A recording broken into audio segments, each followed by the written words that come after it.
ঈদের আনন্দ মুহূর্তে পরিণত হলো সুখে। ঘুরতে গিয়ে আর ঘুরে ফেরা হলো না অনেকে। দেওয়ানগঞ্জ মডেল থানার সামনে অবস্থিত লোকের ওপর নির্মিত ভাসমান সেতু হঠাৎ ভেঙে পড়ে। ঈদের ছুটিতে ঘুরতে আসা দর্শনার্থীদের ভিড়ের মধ্যে ঘটে যায় এই মর্মান্তিক ঘটনা। চোখের সামনে সেতু ভেঙে পানিতে পড়ে যায় অনেক মানুষ।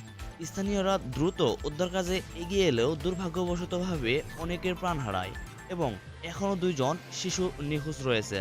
ঈদের আনন্দে বের হয়েছিল ছোট ছোট স্বপ্ন নিয়ে, কিন্তু সেই স্বপ্ন আজ অন্ধকারে হারিয়ে গেছে। প্রাথমিকভাবে ধারণা করা হচ্ছে অতিরিক্ত ভিড় এবং দুর্বল নির্মাণের কারণেই এই ঘটনা ঘটে। সঠিক তদারকি এবং নিরাপত্তার ব্যবস্থা থাকলে হয়তো এই প্রাণহানি এড়ানো যেত।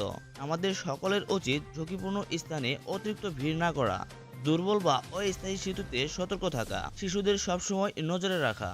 মনে রাখবেন, একটি ছোট্ট ভুলই কেড়ে নিতে পারে একটি জীবন। ঈদের আনন্দ যেন আর কারো জীবনের শেষ গল্প না হয়। সতর্ক থাকুন, নিরাপদ থাকুন।